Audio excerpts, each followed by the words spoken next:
Role. आज दिनांक 16/3/24 को अभियोजन निदेशालय उत्तर प्रदेश लखनऊ के निर्देशानुसार भारतीय नागरिक सुरक्षा संहिता, भारतीय न्याय संहिता व भारतीय साक्ष्य अधिनियम के संबंध में विधिक जानकारी देने हेतु एक कार्यशाला का आयोजन पुलिस लाइन सभागार मुरादाबाद में किया गया है। इस कार्यशाला में मंडल मुरादाबाद के समस्त जनपद के हमारे अभियोजकगण, शासकीय अधिवक्तागण तथा विवेचकगण उपस्थित हैं।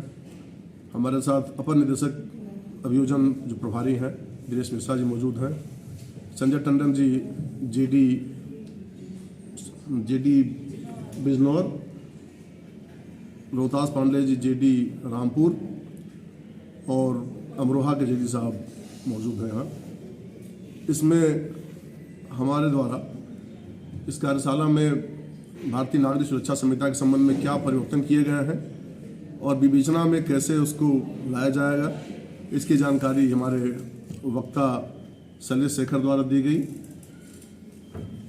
भारतीय न्याय संहिता के बारे में जानकारी सौरभ मिश्रा जी द्वारा दी गई तथा भारतीय साक्ष्य अधिनियम के बारे में सुश्री रुचा गुप्ता जी द्वारा ये जानकारी हमारे विवेचक और समस्त उपस्थित लोगों को दी गई है।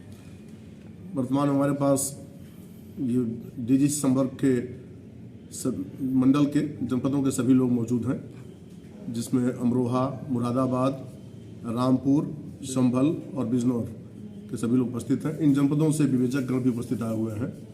हमारे अभियोजन संवर्ग के इन पांचों जनपदों के मुरादाबाद, संभल, रामपुर, अमरोहा और बिजनौर के एसपीओ साहब, पीओ साहब, एपीओ साहब और जेडी साहब लोग मौजूद हैं। हम प्रयास कर रहे हैं कि जो परिवर्तन हुए हैं इसकी जानकारी सबके तक पहुंचाई जाए और जो आने वाले 1 जुलाई 2024 से ये तीनों संहिता प्रवृत्त हो जाएंगी। 1 जुलाई 2024 के बाद जो भी कार्य होगा इस संहिता के अनुरूप ही होगा।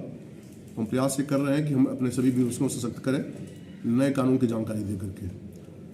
और इसके बारे में यदि आपको और कुछ सवाल करना हो तो बताएं। बस ठीक है सर।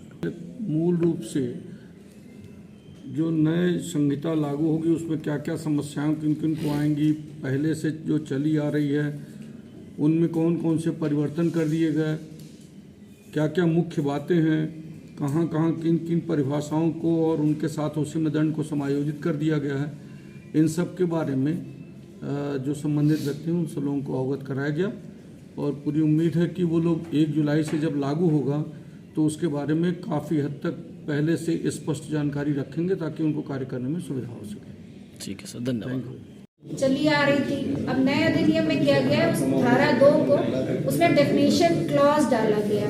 इससे पहले एविडेंस एक्ट में कोई डेफिनेशन क्लॉज वर्ड नहीं था, इंटरप्रिटेशन करके था। तो इंटरप्रिटेशन में जो जो शब्दावलियां यूज हुई हैं उनका अभिवचन या निर्वचन जिसको कहते हैं वो अलग अलग था ताकि समझने में आसान हो।